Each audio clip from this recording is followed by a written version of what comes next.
네, 지금 시간에는 우리가 이제 앞서서 정서 발달을 학습했으면 지금은 지능 발달에 대해서 학습하도록 하겠습니다. 지능이라고 하면 이제 그 우리가 뇌 중심, 중량, 무게를 이야기를 하는데요.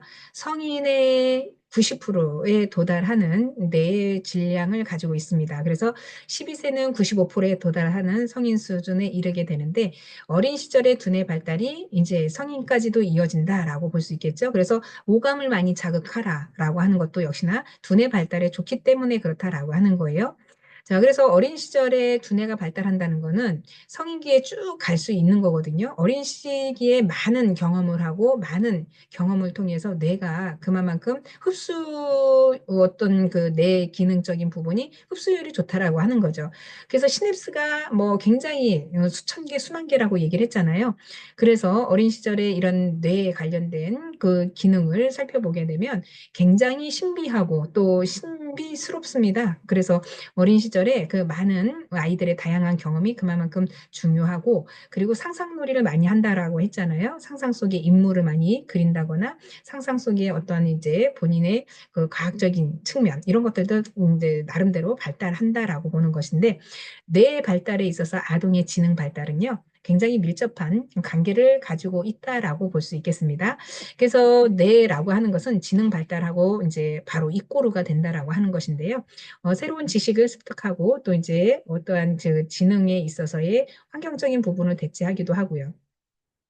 그래서 우리가 이제 다양한 그 환경에 대처할 수 있는 인간의 어떤 종합적인 의사 표현, 그리고 능력, 학습 능력, 사고 능력, 그리고 환경 적응 이런 것들을 포함합니다.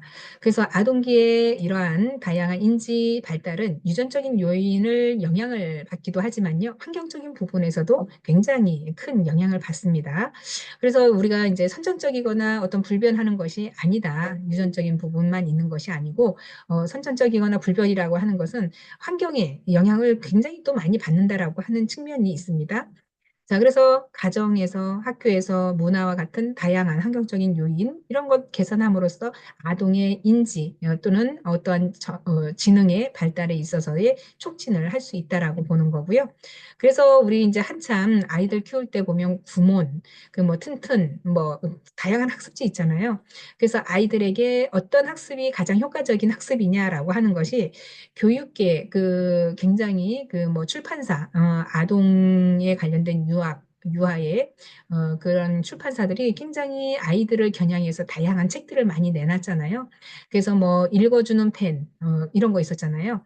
그래서 펜만 갖다 대면은 이제 글을 자연스럽게 읽어주고 또 아동기 때도 펜을 갖다가 이제 예를 들어서 동물을 딱 찝으면 그 동물이 뭐 염소였다면 염소 소리를 내거나 그 병아리 삐약삐약 소리를 낸다거나 이렇게 그래서 다양한 그림책이라던가 오감을 다루는 책들이 많이 아이들의 어떠한 어, 그 교재로서 많이 발전이 이루어졌죠, 사실. 그래서 아이들의 학습 능력을 키워주려고 부모들이 굉장히 돈을 많이 쓰기도 하는 거죠.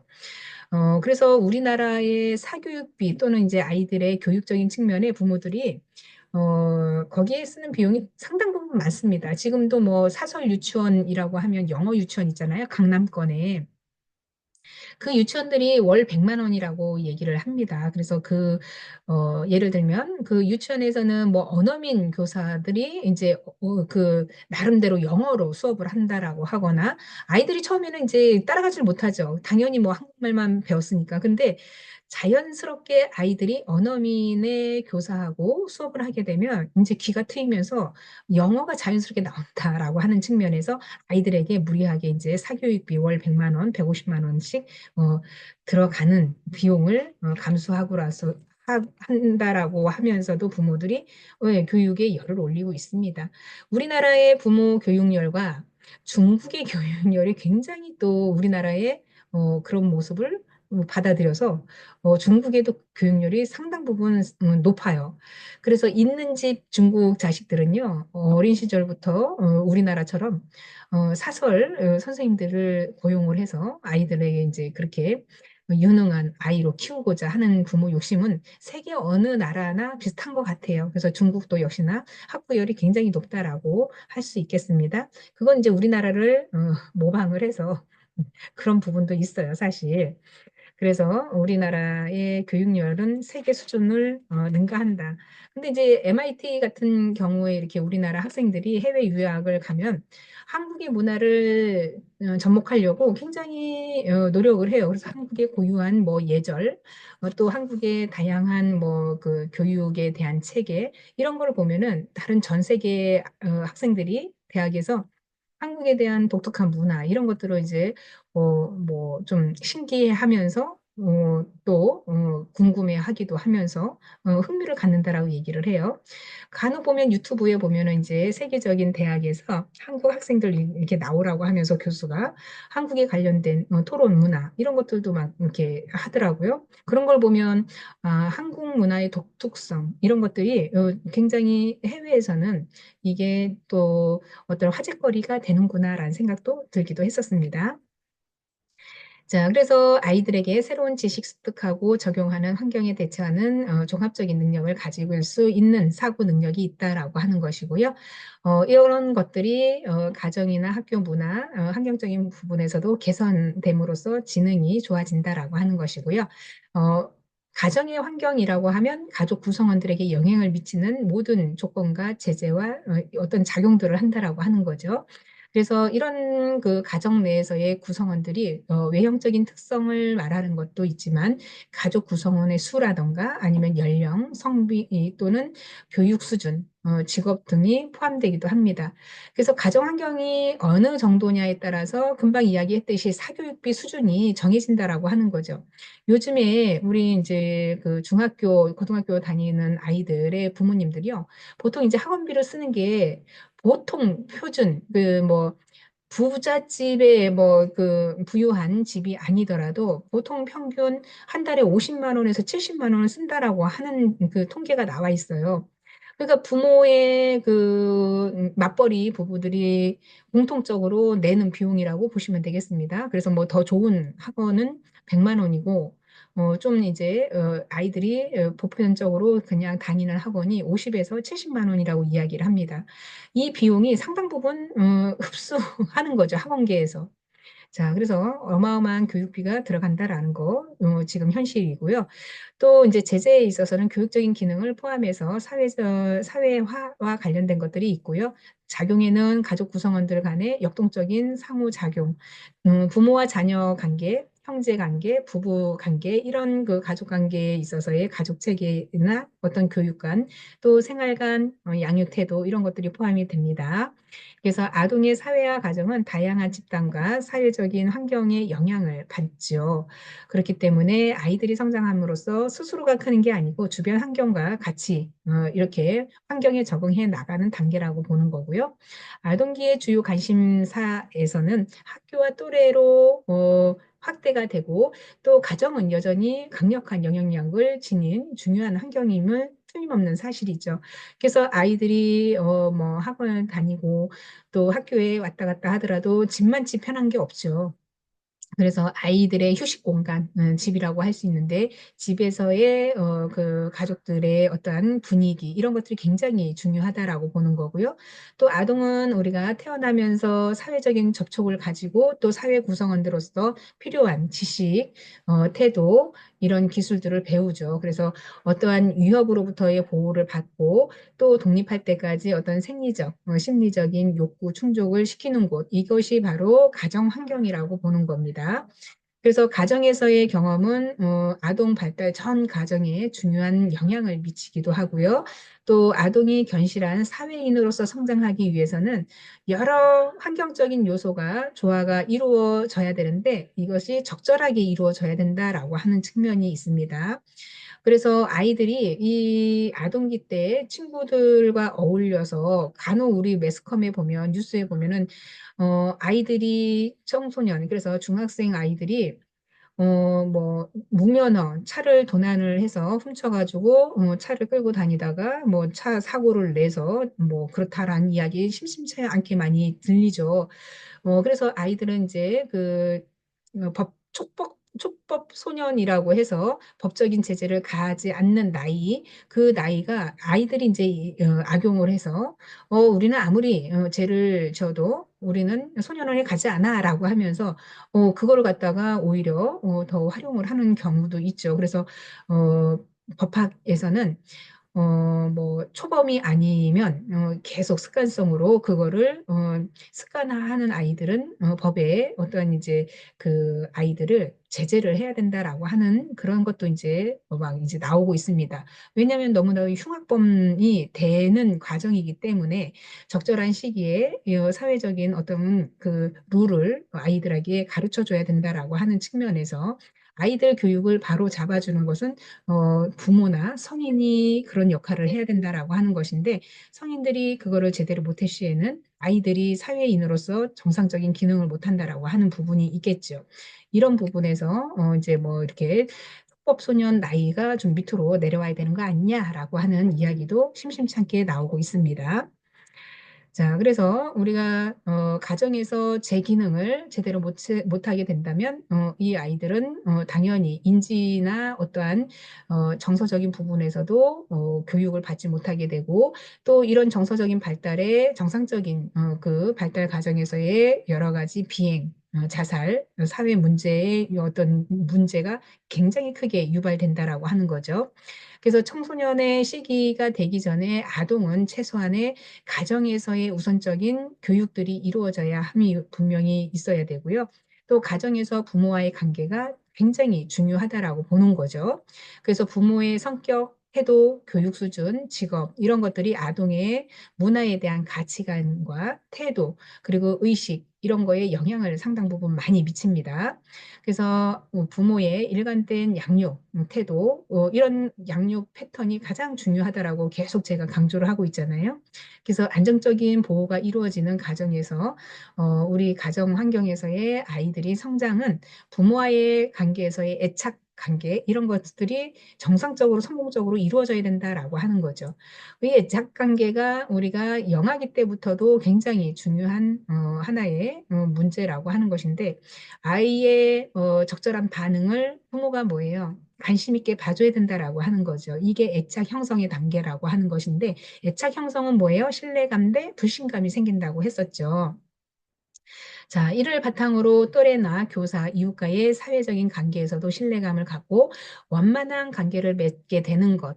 그래서 이런 것들이 애착 관계가 잘 형성했을 때 신뢰감이 생기고 주변 환경에 아이들이 인성적인 바람직한 부분으로 간다라고 하는 것인데 반대로 불안정한 가정에서의 성장은 아동에 대한 자신감이 결여되고요. 좌절, 무기력 이런 거를 경험할 가능성이 굉장히 높다라고 하는 거예요. 셰퍼가 얘기하는 양육의 네 가지 유형이 있습니다. 그래서 첫 번째는 애정적, 자율적 양육 태도를 가진 부모는 자녀에게 자유를 주되 그에 따른 책임을 지도록 하고 방임하지 않는다라고 하는 것. 책임감을 굉장히 아이에게 심어주는 부분이겠죠. 그래서 부정적인 감정을 표현하게 함으로써 자녀의 정서적인 인정을 돕고 어떤 통제나 복종을 피하고 시편은 이 유형이 가장 바람직한 부모의 양육 태도로 들었습니다. 그래서 이런 가정에서 성장한 아동은 사교적 그리고 활동적이고 자신이나 타인에게 대한 적대감이 없다라고 하는 거죠. 자, 그래서 자신에게 책임을 주되, 자녀에게 자유를 주되 책임의 만큼은 너가 지고 너가 분명히 해야 될 부분은 해야 된다라고 하는 거. 그래서 어린 시절에 부모의 이런 양육에 대한 태도가 굉장히 중요하다라고 표현을 했습니다. 그래서 셰퍼가 두 번째 또 이야기한 부분은 애정적이고 통제적인 양육 태도를 가진 부모는 자녀에게 애정을 주지만 자녀의 행동에 많이 통제를 한다라고 하는 거죠. 애정은 많이 한없이 주지만 통제를 너무 많이 하게 되면 아이들이 뭐예요? 자기의 어떠한 하고자 하는 것이 자꾸 좌절이 되죠. 그럼 이런 부모의 자녀는 독립적인 행동을 할 때 좌절감을 경험하게 됩니다. 그래서 외부 환경에 대한 자유로운 탐색, 새로운 방향에 있어서의 반응, 습득할 기회를 예, 축소시키는 거죠. 그래서 아이가 그 사회에 어떠한 해볼 수 있는 어떤 흥미 이런 것들을 눈치를 보게 되는 거죠. 그래서 이런 가정에서 성장한 아이는 의존적이고 창의성과 사교성이 부족하죠. 그래서 마마보이 이런 식으로 되는 거죠. 그러니까 항상 물어봐야 되는 상황이야. 엄마 이거 해도 될까요? 엄마 이거는 엄마가 해주세요. 뭐 이렇게 의존적이게 아이들이 된다라고 하는 거죠. 자, 세 번째, 그 양육 태도의 유형인데요. 적대적, 자율적 양육 태도를 가진 부모는 자녀가 마음대로 행동하고 또 어떤 거리감을 조성하면서 무관심한 태도로 대하는 것. 자, 이거는 이제, 내버려뒀, 그 뭐라 할까요? 자율성을 너무 줬다라고 해야 되나요? 아니면 방임이라고 해야 될까요? 자, 이런 가정에서 성장한 아이는 정서적으로 불안정하죠. 그래서 복종적이거나 반항적, 공격적, 적대적인 성격의 유형이 된다라고 하는 부분이 있습니다. 자, 그래서 셰표가 또 마지막에 네 번째 유형을 보게 되면 적대적이고 통제적인 양육 태도를 가진 부모는 자녀에게 권위적이고 반복적인 요구와 거부적인 태도를 보인다라고 하는 거죠. 그래서 아빠가 너무 근엄하고 뭐든지 통제권 안에 들게 하려고 하는 부모가 있다라고 하는 거죠. 그러면은 자녀에게 너그럽지 못하고 잘못한 행동에 대해서 처벌이나 심리적인 징벌을 간다라고 하는 거죠. 자, 그래서 이런 가정에서 성장한 아동은 불안정한 정서적인 복종, 그리고 반항적이고 공격적인 태도를 갖게 되고 사회 적응에도 어려움을 겪게 된다라고 하는 것인데, 자, 이거 셰퍼의 아동 양육 태도의 네 가지 유형을 보게 되면요. 아까 제가 넷플릭스 이야기 했잖아요. 약한 영웅 이거를 보면 거기에 청소년들 아이들의 유형이 요 네 가지 유형이 정확히 나옵니다. 그래서 상위 1%인 아이 있잖아요. 얘는 스스로가 공부도 스스로가 해요. 나름대로 부모의 통제에서 부모가 믿어주고 이 아이가 너는 부모가 너의 간섭하지 않아도 너가 알아서 잘하니까라고 하면서 믿어요. 두 번째 친구는 국회의원 아들인데 이 국회의원의 이제 친자식이 아니라 국회의원이 타인에게 있어서 자기 포장을 하기 위해서 이 아이를 어린 시절에 고아원에서 데려옵니다. 그래서 아들로 양자로 드립니다. 근데 사회적으로 이제 명망 있는 국회의원 자식이다 보니까 국회의원이 마음이 굉장히 사회적으로 뭐예요? 아, 입양아까지 입양을 하면서 굉장히 사람이 뭐랄까? 사람들이 봤을 때 훌륭하다라고 느꼈는데 이 입양한 아이는 이 부모의 권위적인 거, 통제가 너무 심해서 통제적인 양육 태도를 가지니까 권위적이고 반복적인 이 아이의 자율성이 없습니다. 그러니까 가정폭력이 너무 심한 거예요. 예. 자, 이런 환경과 또 거기에 이제 캐릭터가 몇 개의 캐릭터 애들이 이제 나오는데 아마 이제 여러분들이 시간이 나면 방학을 이용해서 약한 영웅 한번 넷플릭스에서 한번 보세요. 그러면은 제가 얘기했던 유형들이 누가 이 유형이고 누가 이 유형이구나 아마 생각이 되실 겁니다. 자, 그래서 간혹 가다가 우리는 그런 드라마를 보거나 영화를 보게 되면 사람의 어떤 인성, 성격, 발달 과정 이런 것들이 그 어린 시절에 그런 것들이 보입니다. 그래서 사람 성격, 그런 심리적인 그 상담사들은요, 그런 그 상담 기법을 사람 상대하는 그런 내용들을 참 많이 접해야 훌륭한 상담사가 될 수 있는데, 여러분들도 그런 거를 보면서 캐릭터 하나하나의 심리적인 성향, 어린 시절의 발달 과정 이런 것들을 분석을 하면서 보시게 되면 좀 더 예, 전문적인 눈높이가 되지 않을까라는 생각이 듭니다. 자, 그래서 학교 환경에서도 사회적인 발달이 있는데요. 학교에서는 아동이 하루 종일 많은 시간을 보내는 곳이죠.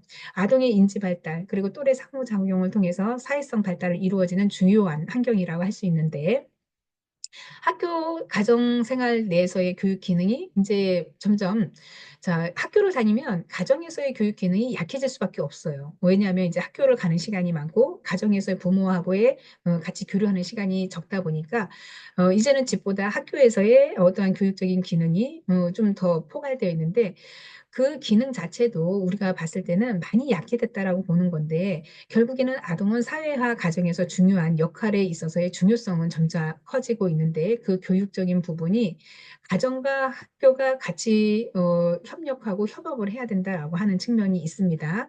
그래서 학교는 가정과 직장살이의 다리 역할을 하게 되는 거죠.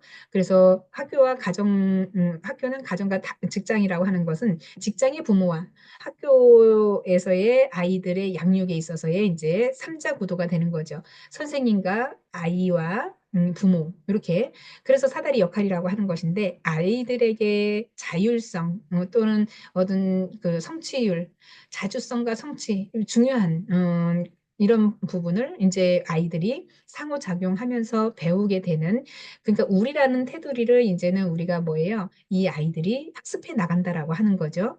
그래서 출생 초기에 부모와의 애착을 통해서 사회성이 발달됐다라고 하면 성장하면서 접촉 대상이 점점 이제 포괄적으로 넓어지죠. 그래서 학교 또래 이런 이제 집단의 비중이 커집니다. 그래서 이제 부모의 애정 바운드리에서 이제 벗어나려고 하죠. 그래서 아이들이 학교에 입학하게 되면 이전에 비구조화에 됐던 환경과는 사뭇 다르죠. 그래서 이제 구조화된 환경으로 들어가게 됩니다. 그래서 사회생활의 첫 디딤돌이라고 이야기를 하는데 정해진 수업의 시간에 맞춰서 시간을 지키고 규칙이라는 거를 가지고 준수를 해야만 된다라고 하는 규율적인 부분 이런 것들이 새로운 경험을 하게 됩니다.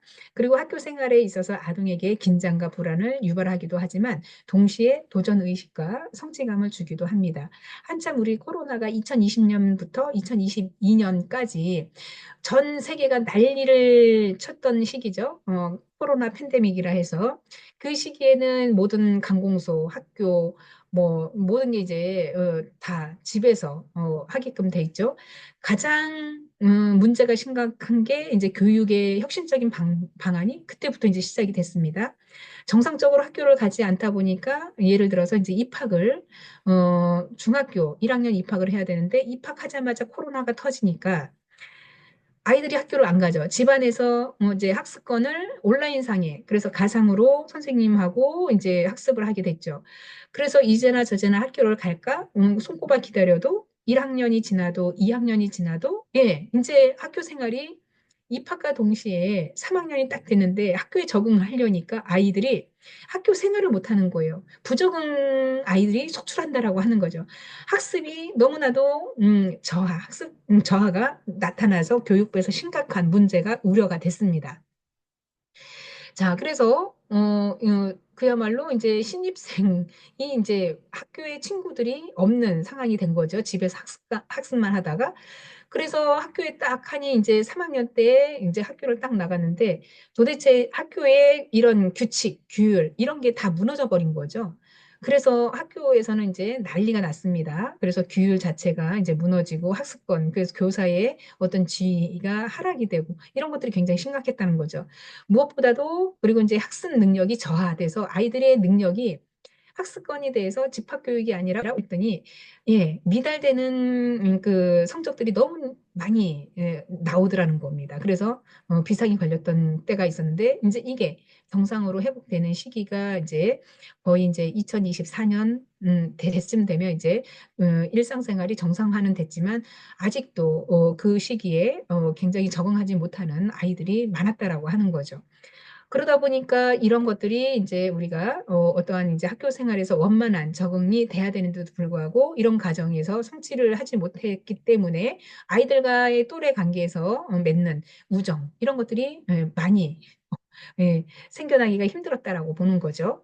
그래서 교사로부터의 관심 또 인정받으면서 학교 생활에 잘 적응하고 학교에 대한 긍정적인 생각을 갖게 하는 것 이런 것들이 이제 주변의 사회적인 환경이라고 하는 것인데 대인 간의 이런 이제 어떤 그 관점에서도 보게 되면 사회에 관련된 구성원으로서의 기본적인 단인데도 이런 것들이 힘들다라고 하는 거죠. 자, 학습 과정에서 수업 과정에 따라가기 힘든 또래 관계 형성이 어려움을 겪게 되는 아이들이나 교사로부터 부정적인 평가를 받게 되면 학교 생활에 적응하기 어렵고 학교에 대한 부정적인 생각을 갖게 된다라고 하는 것인데 최근 매스컴에 한번 보니까 특수 학교 그러니까 얘가 어, 좀 일반 아이가 아니라 그 뭐랄까요? 심리적으로 인제 그 아이가 그 약을 복용하고 있는 나이인데 학교 상담 선생님하고 상담하는데 칼을 휘둘러서 선생님이 다치고 그래서 인제 또 그 아이가 학교를 나와서 여러 사람을 다치게 했다라고 하는 게 인제 매스컴에 나왔거든요. 이렇게 우리가 아동기의 발달에 있어서 심리 사회적인 문제가 굉장히 크게 문제화가 되면 큰 이슈거리로 나올 수밖에 없다라고 하는 거죠. 그래서 이 아이들의 어떠한 그 인지 행동이라든가 뭐 행동 장애가 있다거나 주의력 결핍이 있다거나 이런 것들이 어떠한 정해진 학습권 안에 지키려고만 하는 것이 아니라 이 아이들의 사회적인 훈련 이런 것들도 굉장히 우리가 주의 깊게 좀 지켜봐야 된다라고 하는 부분이 있습니다. 그래서 이 아이들이 정상적인 학교에 적응하기보다는 이 아이들에게 맞는 특수한 교육이라든가 이런 프로그램이 좀 많이 진행이 돼야 되고요. 그런 공간들이 실제로 학교에서도 많이 이루어져야 된다라고 하는 것인데 이 아이들로 인해서 선의의 피해를 받는 많은 사람들이 생겨난다라고 하는 거죠. 그래서 해외 사례를 보게 되면 초등학교의 아이들이 총을 갖고 와서 난사를 해 가지고 막 다수의 집단 아이들이 막 총을 맞아 죽거나 예 뭐 그 파편으로 인해서 목숨을 잃는 경우도 많다라고 하잖아요.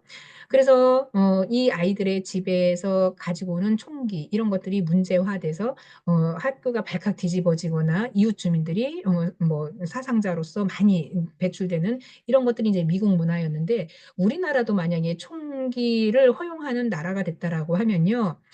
매일같이 이렇게 어떤 집단에서의 문제들이 매일 뉴스에 보도가 될 겁니다. 근데 우리나라는 총기가 불법이기 때문에 그나마 그런 것들은 이제 미국하고는 좀 다르지만 어쨌든 사회에서도 계속 이렇게 사회 부적응적인 부분의 아이들이 성장을 하고 있는 부분에 경각심을 좀 가져야 된다라고 하는 거고 우리가 그런 걸 방지하기 위해서는 예 어린 시절에 이렇게 체계적인 교육을 통해서 또 환경적인 부분에 충분히 어린 시절에는 예 교육적인 측면에서 교정이 가능하다라고 보는 겁니다. 근데 이게 시기와 때를 놓치면 그때는 이제 걷잡을 수가 없다라고 하는 거죠. 그래서 반사회적인 성향으로 계속 내면에 쌓여가면서 아이들이 갖고 있기 때문에 어떠한 분노 장치에서 폭발이 된다라고 하면 걷잡을 수 없이 주변에 그런 이제 불행한 일들이 생겨난다라고 하는 거죠. 자 그래서 아동의 학교 생활이 원만하게 적응하기 위해서는 학습 과정에서 성취감 그리고 만족감을 느끼도록 또래들과 좋은 관계를 맺는 것이 중요한 발달 단계다라고 볼 수 있겠습니다. 또한 교사로부터의 관심 그리고 인정을 받게 되면 학교 생활에 잘 적응하고 학교에 대한 긍정적인 생각을 갖게 된다라고 하는 것이죠. 또 반면 수업의 과정을 따라가기 힘들거나 또래 관계 형성에 어려움을 겪거나 교사로부터 부정적인 평가를 받게 되면 학교 생활에 적응하기가 힘들죠. 그래서 학교에 대한 부적응적인 생각을 갖게 됩니다.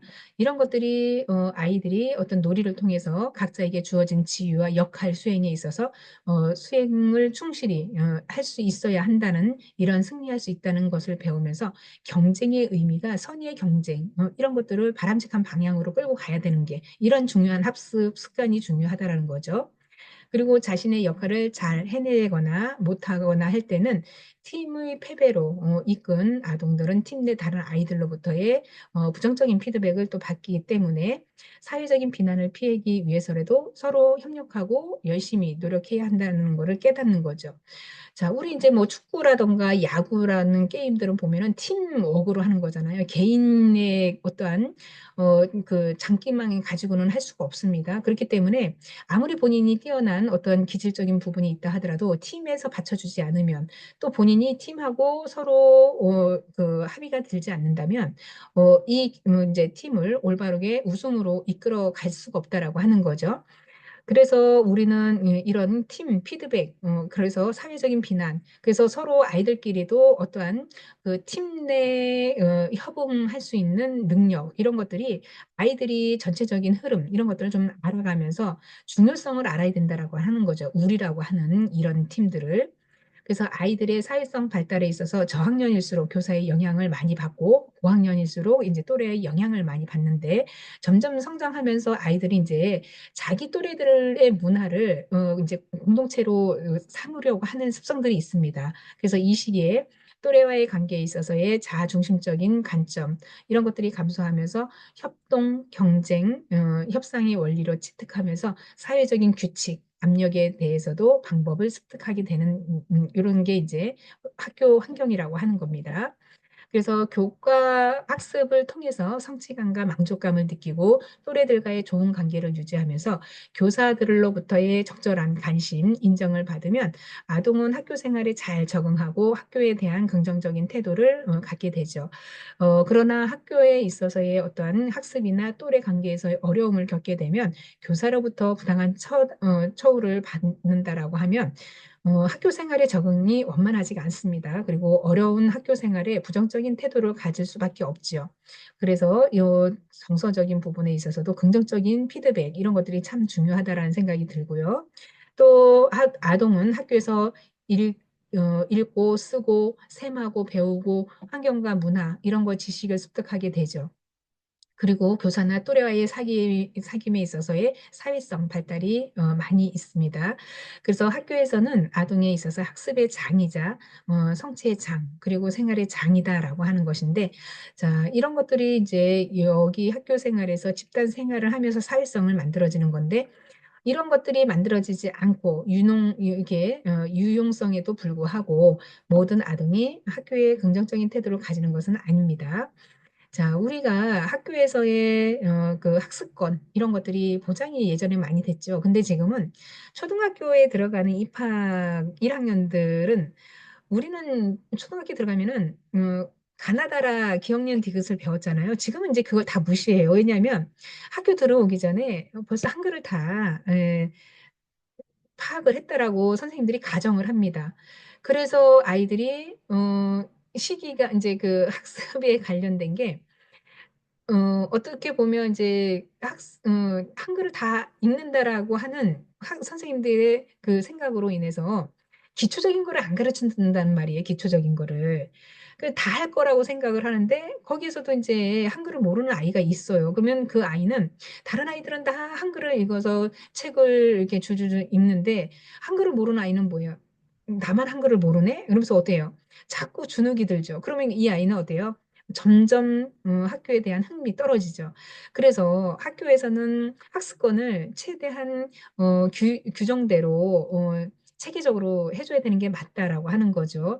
그래서 다 아이들이 한글을 뗐을 거라고 생각해서 읽기를 바로 들어간다라고 하면은 거기에 따른 미진한 아이들이 있을 거 아니에요. 한글을 아직 깨우치지 못하는 아이들. 이런 아이들은 예 굉장히 좌절감을 많이 본다라고 하는 거죠.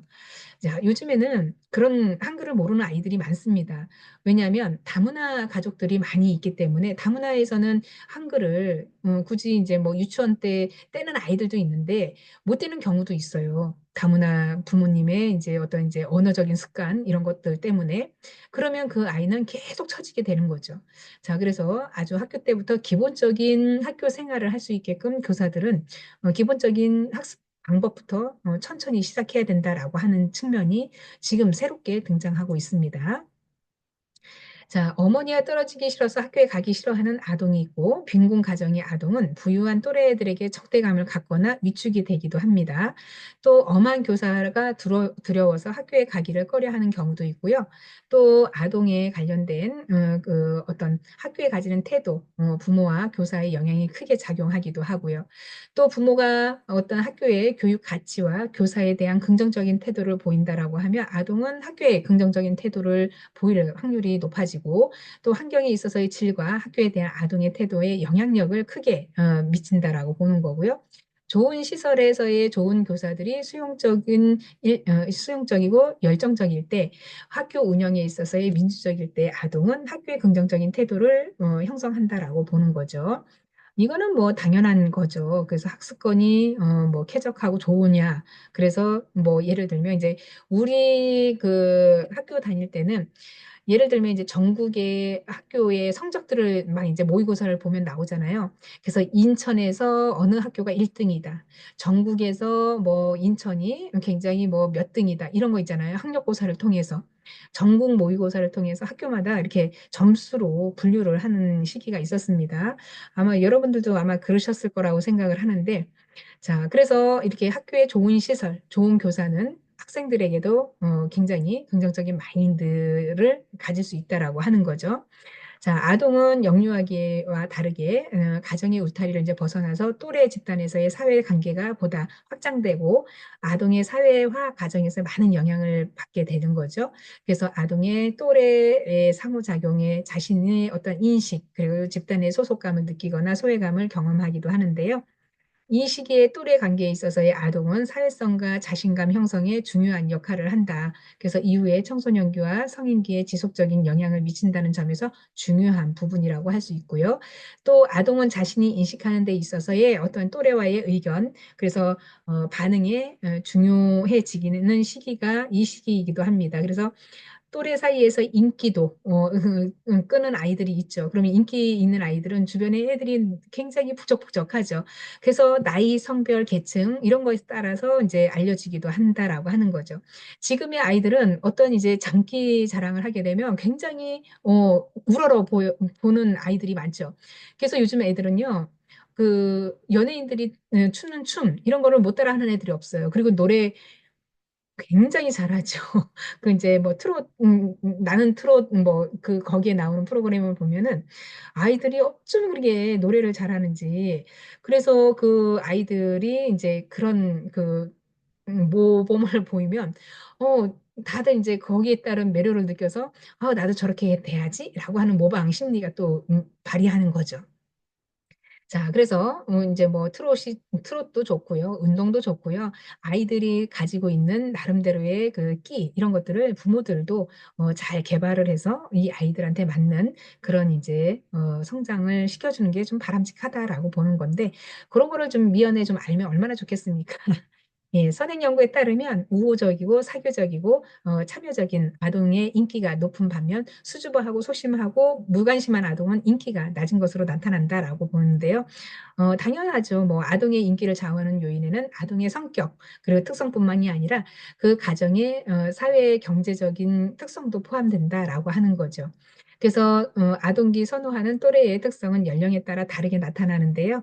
저학년 아동은 집의 근접성, 학교의 그 거리, 그리고 가족 간의 교류 유무, 그래서 또래에 선택하는 경향이 나타나는 반면 고학년인 아이들은 친절, 온화함, 그리고 장래 희망, 가치관, 주로 내성적인 성향에 따라서 친구를 선택하는 경향이 이제 거기서 이제 확연히 드러난다라고 하는 거죠.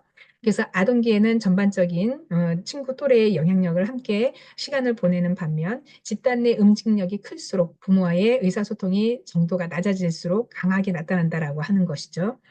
친구들과의 응징력이 큰다라고 하는 건 친구들의 또래 문화를 좋아한다라는 뜻이에요.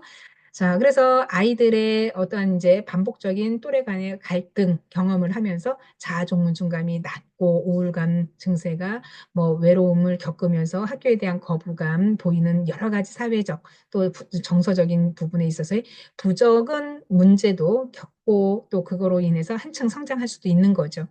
자, 이런 결과적인 부분에 있어서의 집중력 저하, 그래서 주의 산만이라던가 아니면 심지어 비행 등에 대한 어떤 행동 문제의 정신질환까지 연결될 수 있고 성인기 우울증 성향이 낮은 자아 존중감에 영향을 미칠 수 있다는 점에서 중요한 부분이 있다라고 보는 거죠. 자, 그래서 우리가 아동기의 발달을 사회복지 실천의 함의로 보게 되면 결국에는 아동의 발달과 관련해서 사회복지 실천에 주목해야 할 여러 가지 문제들을 다각적이고 통합적인 접근이 필요하다라고 하는 측면을 우리가 볼 수 있습니다. 그래서 첫 번째로는 신체적인 성장에 필수적인 영양 공급 관련 문제이다라고 하는 거죠. 그래서 아동의 성장과 발달은 양질의 어떤 영양 섭취가 중요하다 이 시기에. 그래서 아동기의 영양 결핍은 성장 지연을 포함해서 다양한 건강 문제에 유발을 할 수 있습니다. 그래서 사회복지 실천에서의 아동의 영양 상태를 지속적으로 점검을 하고 필요한 경우에는 영양 보충 프로그램들을 제공하는 것이 중요함. 그리고 경제적인 어려움이 인한 걸로 인해서 충분한 영양을 섭취하지 못하는 가정에 대한 지원이 필요하다라고 하는 것이죠. 지금은 뭐 못 먹어서 못 사는 게 아니라 그야말로 이제 뭐 먹는 것도 풍부하지만 아이들이 편식 이런 거 많이 하잖아요. 그래서 편식이 굉장히 심할 때는 아이들이 성장에 있어서도 영향이 불균형이 오긴 하는데 지금 이제 학교 급식을 전체적으로 시행을 하잖아요. 그 이제 골고루 먹는 주의를 이제 아이들을 굉장히 바람직한 영양가를 가지고 그 정확하게 체크를 하면서 시기를 조절을 하는데요. 또 반대로 너무 이제 과잉으로 먹어서 뚱뚱한 비만 아이들이 굉장히 또 많습니다. 그래서 이제 폭식하는 아이들이나 아니면 이제 칼로리가 너무 많은 경우에도 집단 급식을 하게 되면 칼로리가 뭐예요? 골고루 좀 균형 있게 영양사들이 짜 놓은 그 영양가대로 하다 보니까 굉장히 요즘에는 이제 단체 급식도 잘 나오고 또 나름대로 맛있는 음식들이 많이 나온다고 하더라고요. 그래서 우리 때는 도시락을 늘 싸가지고 다녔잖아요. 그래서 도시락 문화 세대인데 지금은 뭐 도시락이라 하면 아이들이 도시락을 그거 왜 싸가는데? 라고 이야기를 한다는 거죠. 과거에는 다 도시락 문화였는데 그만큼 세대 차이가 많이 난다라는 생각이 듭니다. 둘째는 장애와 만성질환 관리 관련 문제인데요. 장애나 만성질환을 가진 아이들, 만성질환이라고 하면 아이 소아성 당뇨도 있습니다. 여기에는. 그래서 아이들이 인슐린을 맞거나 하는 경우도 있는데요. 굉장히 아이들이 신체적으로 피곤하죠. 자, 지속적인 의료적인 지원, 재활 서비스를 필요로 하는데 이를 통해서 아동의 잔존 능력을 최대한 발휘할 수 있도록 도와줘야 하는 측면이 있습니다. 그리고 우리가 사회복지 실천에서의 아동들에게 적절한 의료 서비스를 받을 수 있도록 재활 프로그램이나 참여할 수 있는 기회를 제공해야 된다라고 하는 것. 그리고 장애를 가진 아동과 그 가족을 대상으로 심리적인 지원, 교육도 중요하다라고 보는 거고요. 세 번째는 부정적인 자아 개념에 대한 심리적인 문제인데 아동의 부정적인 자아 개념은 자신감과 자신감 저하로 있기 때문에 이를 예방하는 측면에서의 치료를 위해서 부모 교육과 상담 서비스가 필요로 합니다. 그리고 부모는 자녀의 긍정적인 자아 개념 향상을 돕는 데 중요한 역할을 하죠. 그래서 부모 교육이 필요한 부분에 있어서도 올바른 양육, 코칭 이런 것들이 배우는 것이 필요하다라고 하는 측면이 있습니다. 결국에는 부모가 자녀 양육에 있어서의 어떤 교육적인 측면이 있어야 올바른 자녀를 키우는 데 있어서 효과적으로 예, 활용을 한다라고 하는 거거든요. 그래서 부모 교육이 그만큼 많이 필요하고요. 절실한 부분이 있습니다. 자, 아동의 심리적인 문제를 경험할 때는 조기에 발견하고 적절한 상담 서비스를 제공하는 것이 필요하다. 그래서 이 부분에 있어서는요, 부모 세대에 어떤 이제 그 의무 교육처럼 해야 될 거라는 생각이 듭니다. 그래서 부모들이 아이들을 키울 때 정말 해서는 안 될 행동들, 이런 것들을 교육적인 측면에서 다뤄지면 아이들의 어떠한 그 인성의 부분, 그리고 이제 정서적인 부분에 굉장히 큰 영향을 줄 건데요. 이런 게 이제 전체적인 부모 교육, 그래서 꼭 의무 교육으로 부모 교육으로 필수적인 사항을 좀 넣어야 된다라고 생각을 합니다. 예를 들면 어린이집에 근무하는 교사들은요, 아동학대 교육이 의무 교육이거든요. 또 노인복지에 근무하는 사회복지사들도 노인학대 교육이 의무 교육입니다. 그만큼 의무라고 하는 것은 그 당사자들이 그 대상자를 그뭐 케어를 할 때 꼭 알아둬야 된다라고 하는 교육적인 측면이 있다라고 하는 거죠. 그럼 부모로서의 교육도 역시나 의무적인 교육으로 우리가 받고 나서 아 이런 거를 하면은 우리 아이들한테 해서는 안 될 행동, 부모로서의 가치관 심어주는데 굉장히 큰 역할을 할 거라고 생각을 합니다. 자, 사회적인 발달에 있어서의 지원을 위한 부모, 교사 또는 또래 집단과의 관계 개선 문제가 있는데요. 아동은 우리가 학교에서 다양한 사회적 경험을 쌓고 또 이 과정에서 학교 생활 적응 문제나 낮은 학업 성취에 경험하게 되는데 긍정적인 자아 형성이 있어서 어려움을 겪게 됩니다. 따라서 부모와 교사, 또래 집단의 지지가 굉장히 중요하죠.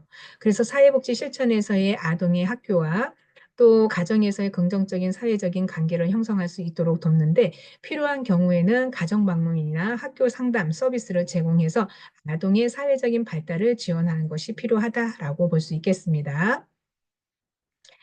자, 그리고 우리가 이제 학습 장애에 대해서도 정상적인 지능과 신체 상태에 있어서의 문제에도 불구하고 학습, 언어, 운동 능력에 어려움을 겪는 상태가 있는데요.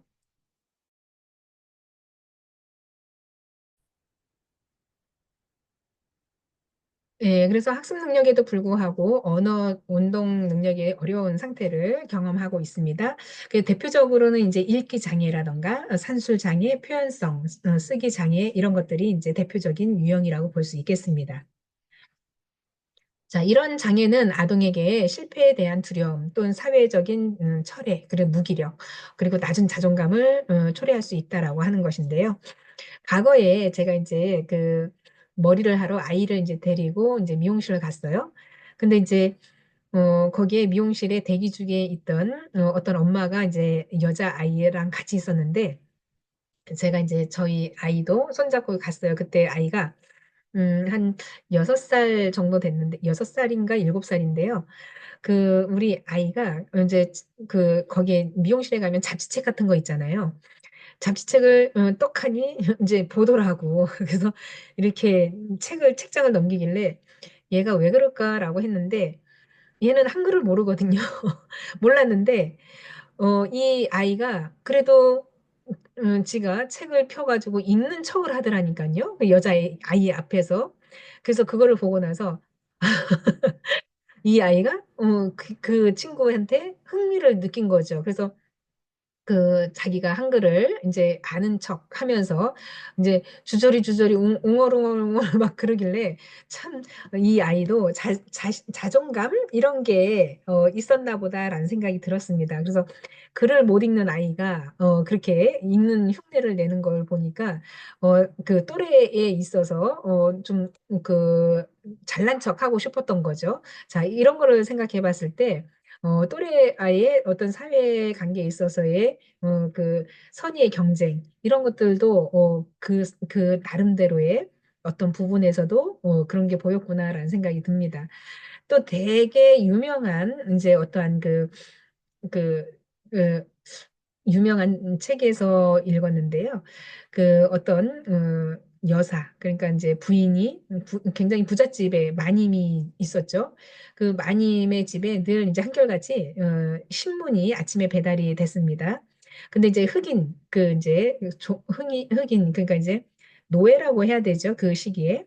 이제 그때 중세기 때에 이제 그 어떤 일하였는데요. 흑인 남성이 이제 지긋한 할아버지처럼 이제 많이 늙고 또 그 마님이라고 하는 주인한테 이제 늘 신문을 갖다 주는데 신문을 갖다 주면서 이 주인이 이제 신문을 보기 전에 이 흑인은 이제 앞면이잖아요. 신문의 앞페이지 늘 이제 그거를 책상 이제 그 테이블에서 앉아가지고 신문을 보는 거를 이 주인 마님이 본 거죠. 그래서 당연히 그 흑인이 그 글을 읽을 줄 안다라고 생각을 했는데 나중에 알고 보니까 이제 그 마님이 그 노예인 그 저기한테 그 신문 사설에 뭐가 났냐라고 물어보니까 이 이제 대꾸를 못 하잖아요.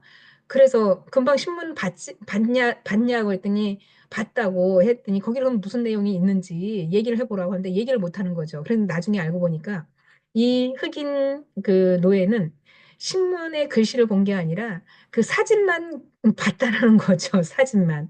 그래서 그 이제 마님이 아, 그 이제 영어 스펠링을 알려주고 그때부터 이제 그 ABCD 그런 거를 학습을 하면서 이후에는 이제 그 학습에 있어서 글을 깨우쳐서 그 신문을 완벽하게 볼 수 있게끔 해줬다라고 하는 일화가 있었습니다.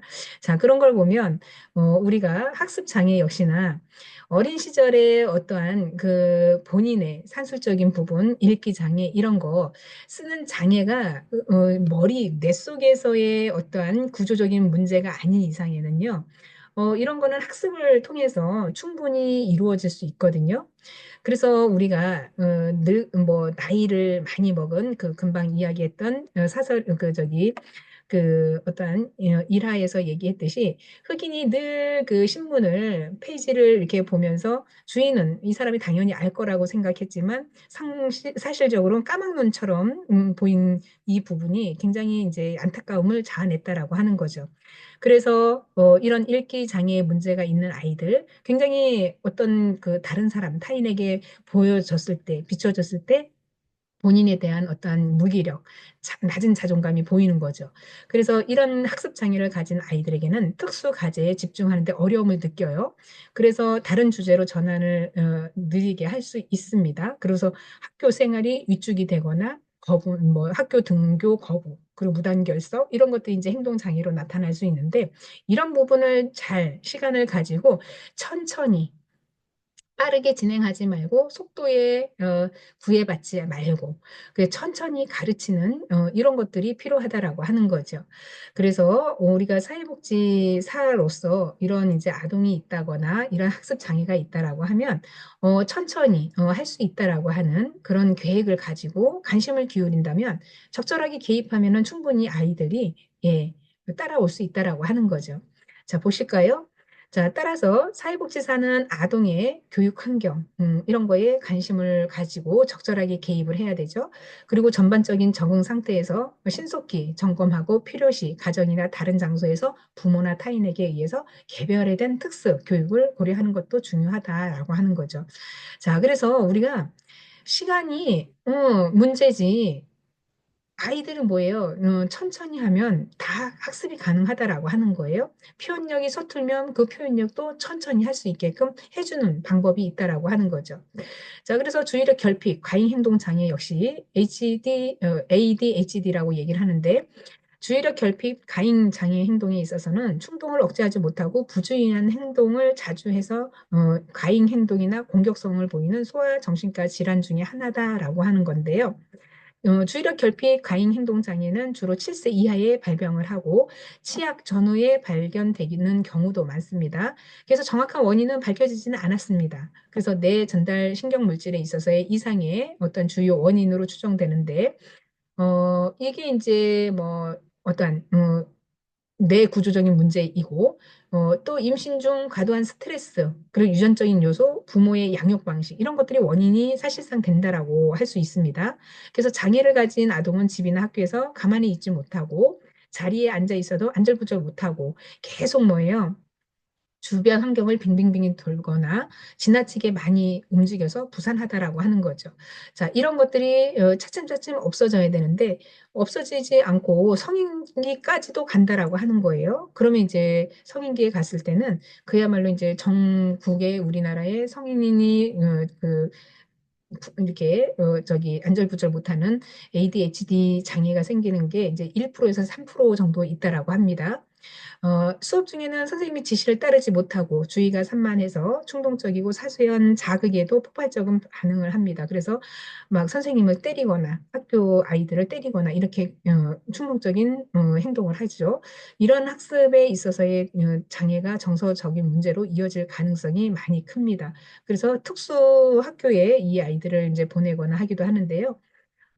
등교 거부, 그래서 고의적으로 학교를 가지 않고 무단 결석과는 차이가 다소 있고, 무단 결석에는 우리 이제 부모에게 학교에 가는 것처럼 속이고 집을 나와서 뭐 부모나 친구에게 이러한 사실을 교묘히 숨기는 행동, 이런 것들이 이제 뭐 그 금방 우리가 얘기했던 ADHD하고는 다른 거죠. 그래서 학교 거부에 있어서는 학교 공포증, 심리적인 원인으로 인해서 학교에 가는 것을 극도로 꺼리거나 공포심을 느끼는 것을 이야기를 합니다. 그래서 등교를 거부하거나 아동이 학교에 가기 싫다는 것을 말로 표현하지 않고 다양한 신체 증상, 그래서 예를 들어서 뭐 복통이나 두통, 그리고 설사 이런 것이 있다라고 하고 어지럽고 토할 것 같다라고 하면서 밥을 잘 안 먹고 심하면 기절하기도 한다라고 하는 이런 행동은 대개 이제 학교 등교 시간 이전 시작했다가 학교에 가지 않게 되면 확 낫는 병이에요. 예, 사라지는 병이라고 하는 거죠. 그래서 학교 거부증이라고도 이야기를 합니다. 그래서 이런 것들을 이제 너무 강제적으로 보내게 되면 더 문제가 심각해지니까 이런 거는 상담을 통해서 조금 이제 완화시킬 필요가 있다라고 하는 거죠. 자, 등교 거부할 때는 항상 어머니와 함께 집에 있으려는 경향이 있고 또 어머니도 아동의 자녀의 곁을 떠나는 것을 불안해하는 경우도 많이 있다라고 합니다. 적절한 치료가 돼야 되는 것인데. 자, 그래서 뭐 다양한 뭐 아이들이 부정적인 부분이 있고 아까 이야기했듯이 우리가 이제 뭐 편식에 있어서 비만도 이야기를 했었죠. 그래서 정상적인 신체 기능에 필요한 양 이상의 충분한 지방이 축적된 상태를 우리가 이제 비만 아동이라 하는데 점점 비만 아동이 늘어나고 있어요. 그래서 체중이 정상적인 체중에 비해서 또래 아이들보다 높기 때문에 굉장히 이제 신체적인 부분의 문제일 뿐 아니라 신체 이미지와 열등감을 형성할 수 있는 문제로 심리적인 문제까지도 이제 비화되고 있다라고 보는 것인데 비만 아동을 돕기 위해서는 무엇보다 부모의 적극적인 협조, 협력이 필요한다라고 하는 것인데 전문가의 도움을 받아서 비만이 되게 된 원인을 파악을 하고 또 아동의 상태에 맞는 적절한 비만 관리 방법을 찾아야 하는 것. 그래서 아동의 적절한 운동과 식이요법을 꾸준히 실천함으로써 지도하는 것. 이런 것들이 필요하다라고 보여지는 거죠. 그래서 아동의 비만이 이제 어릴 때 비만 세포가 성인으로 갔을 때도 성인 세포가 커진다라고 하는 거예요. 그래서 아동기 때 비만을 잘 관리를 해야 된다라고 하는 측면이 있습니다. 그래서 정말 중요해요. 자, 그래서 아동학대 또한 우리가 이제 아동에게 고의적으로 우발적으로 신체에 상처를 입히는 행위를 이야기를 하는데 특히 우리나라의 부모 자녀 간의 관계에서는 친권자 징계권을 빙자한 아동에게 폭력을 가하는 경우가 이제 있습니다. 그로 인해서 아동학대는 끊임없이 발생을 하는데 피해의 어떤 지속적인 부분이 커지고 있다라고 하는 거죠. 그래서 아동학대 예방과 재발 방지를 위해서 학대 아동과 부모에 대한 적극적인 지원이 필요하고 학대받은 아동은 신체 발육 저하 그리고 영양 상태를 악화하고 공격적인 행동, 자해 행동, 산만함, 우울증 이런 문제를 겪는다라고 하는 거죠. 그래서 낮은 자존감이나 낮은 성취 동기 또 인지적 미숙성을 보이게 되는 것이 원만한 대인 관계에 있어서의 어려움이 있다라고 보는 거고요. 아동학대라고 이제 이런 이제 케이스가 해외 사례에서도 있는데요.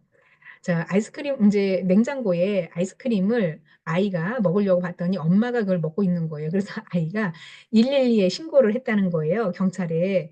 그래서, 아동학대를 했다라고 해가지고 경찰이 직접 온 거예요.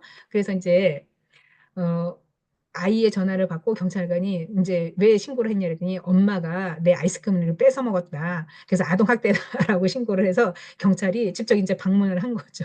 그래서 이제 경찰관이 이제 배를 눌러가지고 열었더니 엄마는 깜짝 놀란 거죠. 경찰이 와 있으니까. 그래서 이제 이 경찰이 아이한테 훈계를 이거는 이제 너가 엄마를 신고한 거는 잘못된 거다라고 하면서 경찰들이 들어오면서 아이스크림을 한 달발을 사가지고 아이한테 줬다는 미담이 이제 그 미국에서 있었던 사례인데요. 예, 그래서 미국에서는 아동학대라고 하면은 본인 당사자가 부모를 신고를 합니다. 그런 사건들이 참 많고요. 또 이웃에서도 많이 신고를 합니다. 그래서 집에 뭐 아이가 혼자 울고 있다라고 하면 부모가 신고가 돼서 예, 처벌을 받는 경우도 꽤 많다라고 해요.